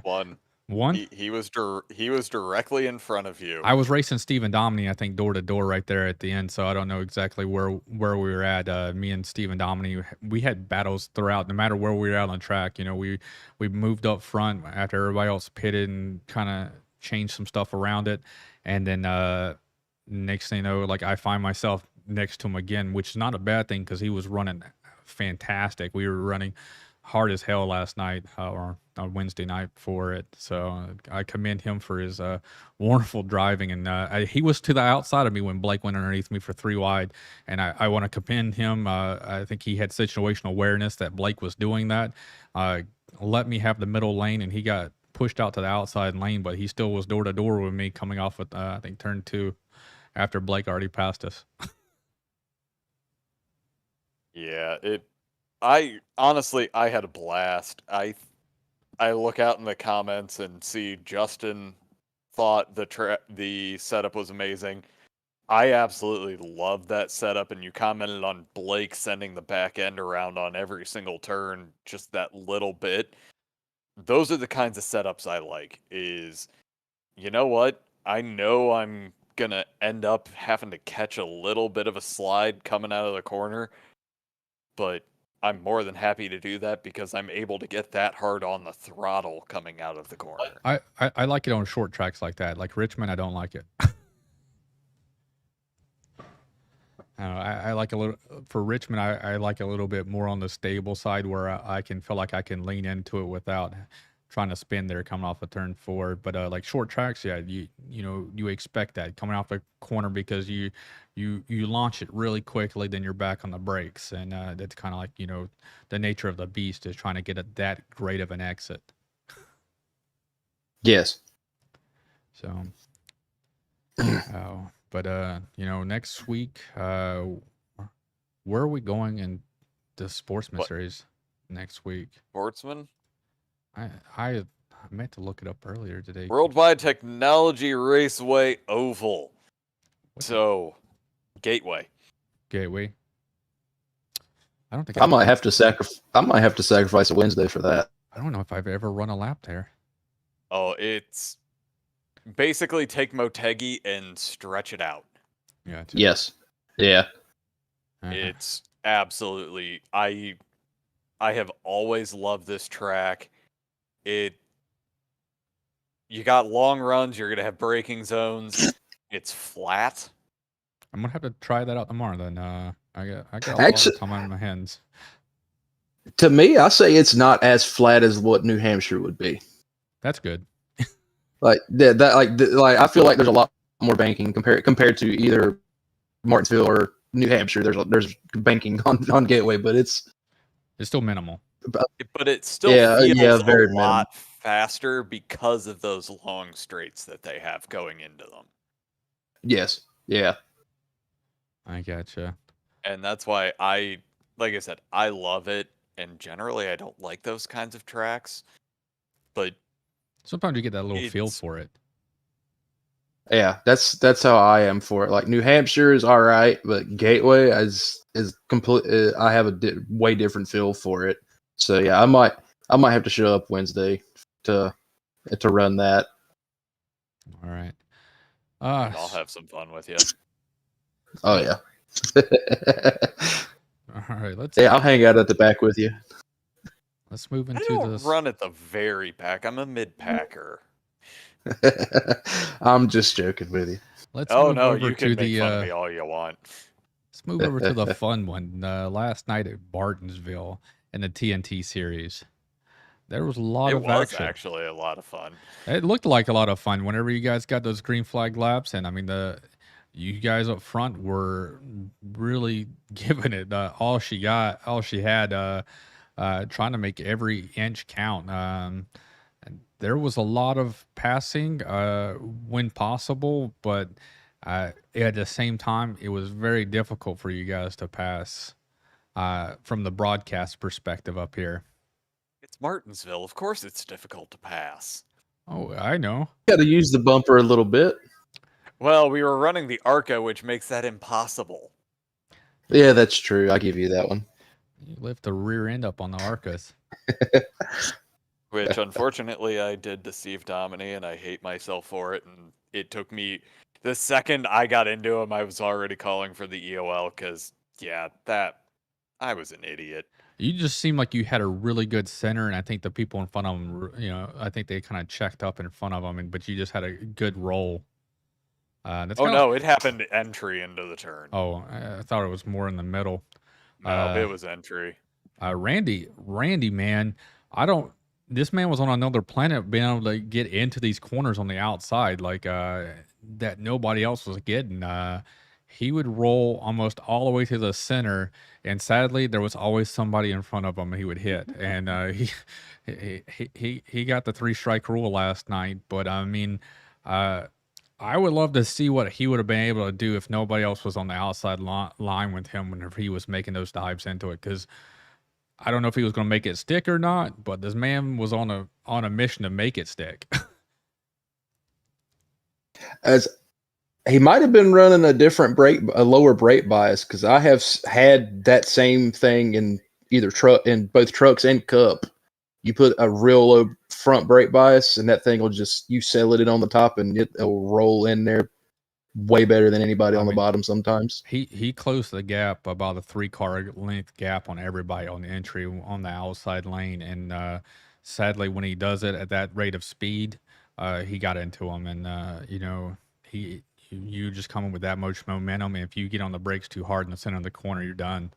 And and since he didn't get on the brakes too hard, he hit the car in front of him, which made them done and him done at the same time.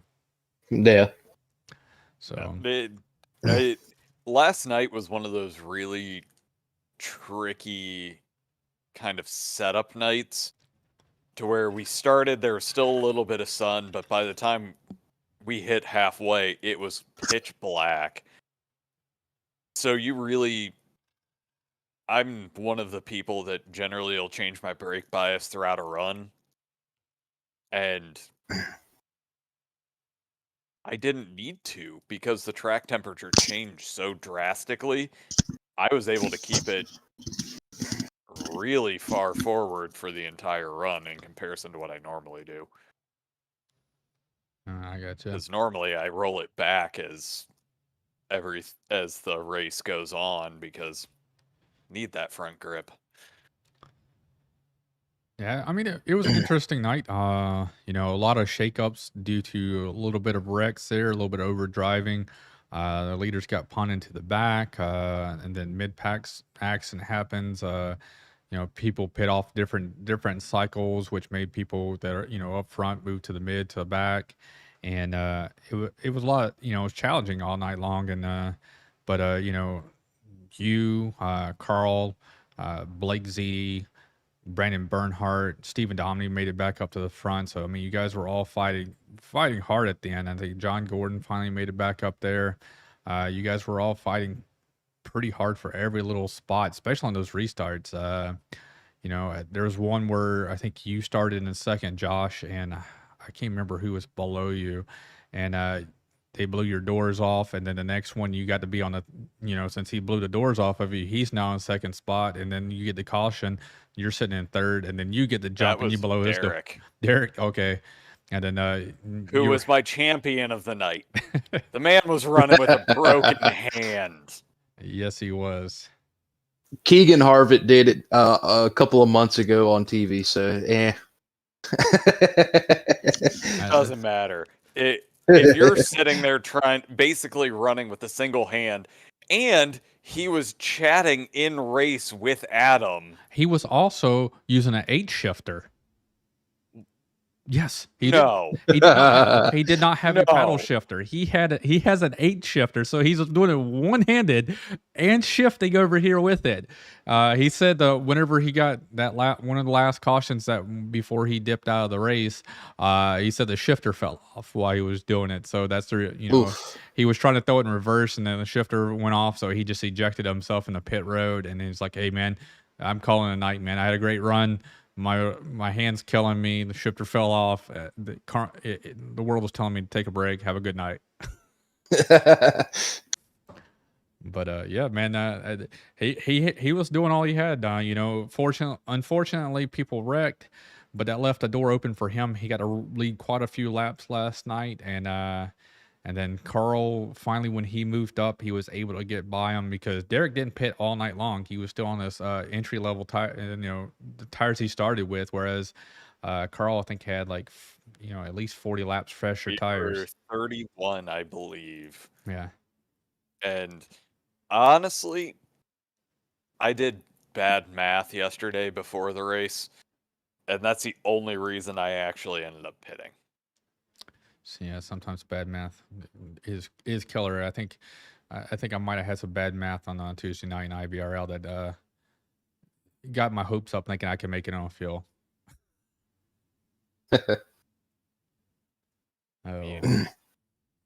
Honestly, it's good. Like Martinsville's always fun, but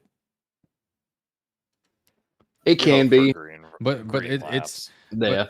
You ran USA International Monday, USA International on Wednesday, and then Martinsville. You're like, okay, can I stop getting these short tracks? I want to open her up, but let's go a little bit faster here.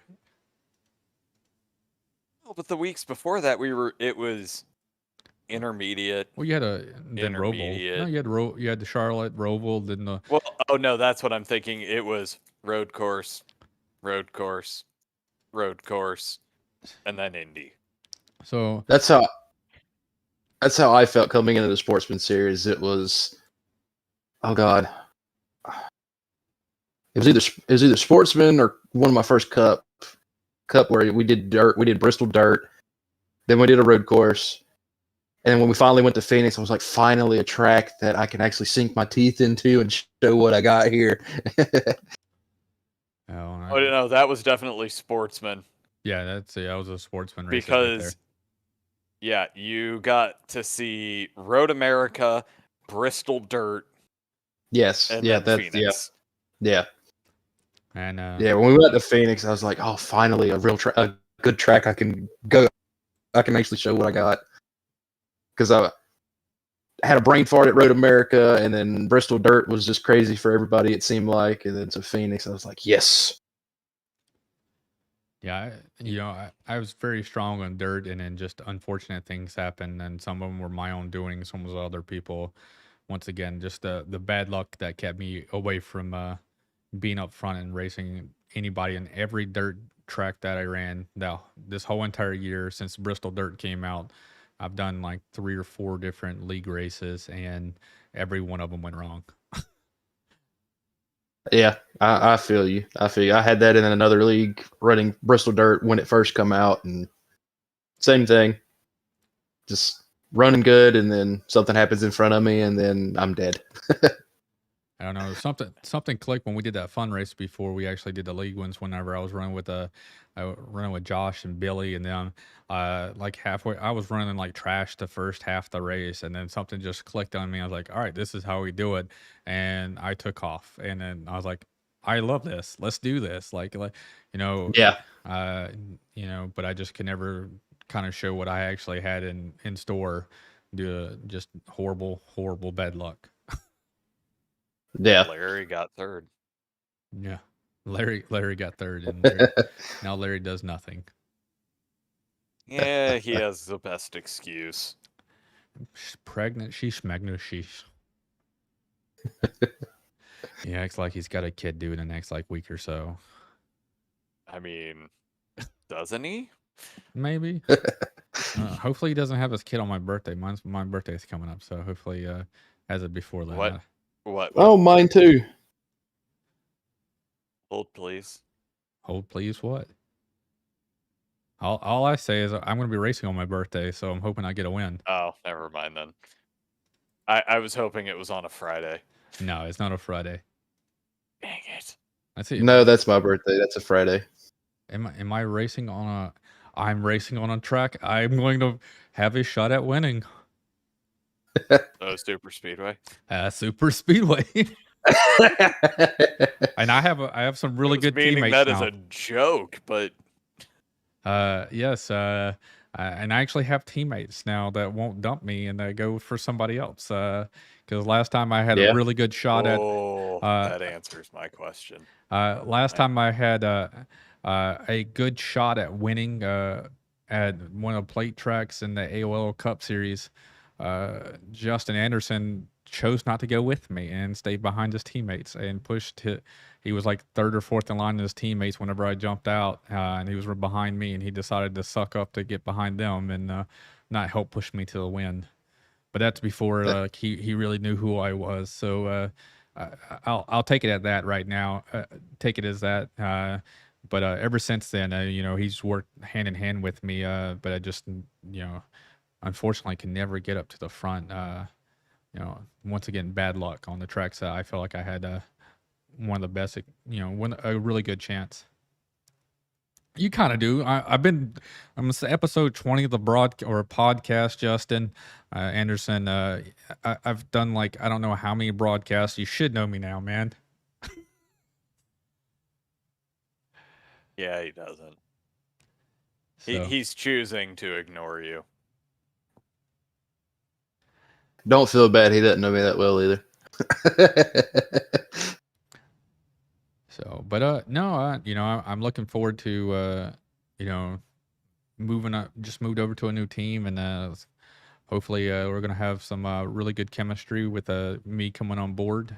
Johnny came on board with us, so hopefully everybody's gonna have some fun, especially this week at Michigan. And that's another track that you want to have some good teammates at. Oh yeah, definitely. I'm looking forward more to that than I am at whatever next super speedway is coming up for Cup. It just 2 weeks from now. Yes. Which, Adam, you should have never have let me know that. Hey, dude, you're my Facebook friend. It's going to pop up no matter what. I know, but now I have time to plan.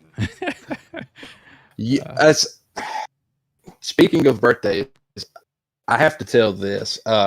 One of my other leagues that I'm an admin for, which is Night Shift Racing League, we run in the 12 in the afternoon.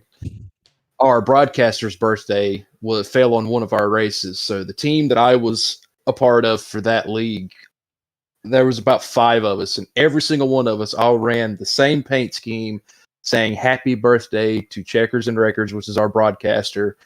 All the same color, same number font, same number color, everything. Just to mess with him because it was his birthday, and it was that's a broadcaster's worst nightmare when you have an entire team running basically the exact same paint. And that's exactly what we were planning for too. Of course, I was. Of course, like the driver aspect of it's terrible too. Like the other night, both Brandon and John Gordon ran the exact same scheme, almost identical. I was like, which one of the Endeavor Racing is in front of me? I love the fact that they have the exact same scheme, but usually they're color coordinated, so you can tell who's driving what color. But having the exact same, I was like, is this John or is this Brandon in front of me? I don't know. I remember seeing that actually, because I think I don't remember who it was. Someone was running it, and it wasn't Blake's car, but the name above the door was Blake Gordon. I think Sean and Blake Pasta. I think they run some of the default skins that they've made in the past when they first moved up the Cup, and so I think that's where you're doing, or maybe the Truck Series. One of the two, when they first moved up before they actually had their own signature paint. This was like this past week. Or maybe it was one of those two. I don't know. Because I know they run more of the they don't have the cooler paint schemes on one of the trucks or the cars. I can't remember which one. So what we're saying is they haven't earned their stripes in Endeavor yet? I don't know, maybe not. Actually, no. They're well, yeah. But no, Blake Ziti's paint scheme last night was awesome. Just brilliant. It goes along with his picture. Him and the pasta. Oh, I didn't see that. His picture, it's him with the pasta and his picture. Oh, yeah, no, I have seen that one. Oh, man. All right, so we're off to Michigan next week because we've got practice in 5 minutes. Yes, we do. My pick for this Sunday, I think it's going to go towards Greg Wellen. I try to shy away from teammates picking. I try to go for outside. Greg Wellen has come into this league and made his voice known that he's going to be a threat week in and week out. And I think he's got a good shot at Michigan. All right, Justin, I'm letting you go first. Yeah, you got to put me on the spot right when I'm still thinking about it. All right. That's what we do. So, no, because I already have my pick. No, it's all right. It's all right. Hey, I'm gonna do the whole cop out thing. I'm gonna go with teammate. I'm gonna go with Justin Anderson just because he has been ever since I've come into AOL. He has been fast every single week, and he's had some hiccups, but he's always there. Even when he messes up, he always comes back. So I'm gonna say my pick's Justin Anderson for Michigan this week. Damn it! Now I have to change mine. Even though Justin, because I know you're out there, I was faster than you in practice last night. Just keep that in mind. What was track temperature there? 101, I think. It'll be 120 when we go to race. That's normally how it works. That's how it works. Unless it's Watkins Glen. It was 120 when I was practicing for Watkins Glen. Then we get to the race and it's under 100 degrees track temperature wise and cloudy as can be. Yeah, no, honestly, I thought it was brilliant last night. Like, I loved how it held. So, that being said, I am going off the wall. And this is more of a hopeful. I want Mr. Klingbeil to get his win. He was putting in some massive practice last night. I know. He was in there before I left. Honestly, he's been such a quiet voice in everything. And again, he's in 6th in the points. He's put up his qualifying lately. I mean, it's been on point. He's been able to string together quite a few great qualifying attempts, puts him in a place. So he's been up there. So I have to give it to him. He's improved over the time. I've raced with him. So, I have to give it to him. Whenever we were when I first started last year, me and him did not gel, or at least I didn't gel with him too much. I found, he kind of wobbled a lot. He just couldn't hold a line that smoothly for me, what I would like to see in front of me whenever I'm racing a competitor. But lately, I think he's been, he's shown that, he's could be a threat. And like you said, he could be a wild card for Sunday. No, and honestly, he's had so many runs that it's been a possibility, and he ends up throwing out either a strange pit strategy that'll end up causing problems, or he'll end up caught in someone else's incident and he gets moved back. So I'm just hopeful. I loved running around him in the TNT all of last year. Okay, I may have cursed him a few times, but it was because he made great moves on me. But no, I think he's great, and this is one of those tracks that, while it's not quite the wild card kind of situation that you get with plate tracks, it still has a little element of that. I got you. I know what you're saying. So I think he's going to have a great shot at being up front for the most part for the night. So I can't wait to it. And like I said, I just can't wait for overall for Sunday. Get away from these short tracks. I want to get back out there and let her loose and let her fly. Let the draft and momentum work, but also be able to have the multi-lane corners to be able to try to make some moves. Oh yeah, I'm right there with you on that one. Gotcha. All right. Well, Justin, man, it was great to have you on here. I finally got to introduce you properly to the league here on the podcast. Everybody got to know you and got to see that wonderful, beautiful face of yours for about 5 minutes or so before you had to check out. But we appreciate you coming on board here with us tonight. Yeah, man. Anytime. I appreciate the invite. Definitely unexpected, but hey, I again appreciate it and can't wait to do it again sometime. Let's get you back up onto those podium spots and make sure we have plenty of reason to bring you back. Well, I plan on giving you plenty of reasons. How about that? All right. I like it. You have a great night. Yes, sir. You too. You guys have a good one. All righty. Well, that's going to end it for us tonight, ladies and gentlemen. We appreciate everybody that came out, gave us some feedback out in the comment land, the Facebook and YouTube land. I like when you guys interact. You ask the people coming on, the guest, interesting questions that we don't think about. What's on your mind. So we appreciate you. So come out, check us out on Sunday night, Michigan Speedway in the AOL Cup Series. Monday night, we'll be at the Fuel Racing League at Pocono. Tuesday night, we'll be at Ivrl Series. We're going to be at Daytona. Next Wednesday, we'll be in Sportsman Series at Gateway. And next Thursday, I blanked. Nashville Super Speedway, not the fairgrounds. Yes. So thankfully. I still have not ran it, but I will be able to broadcast it for once. So I actually get to see what the track's like. So we appreciate you. If you haven't done it yet, go ahead and like and subscribe us, man. I'm Adam. That is Josh. And we are Ghost Fire Media. You guys have a wonderful night. Thank you for watching iRacing on the Ghost Fire Media Network.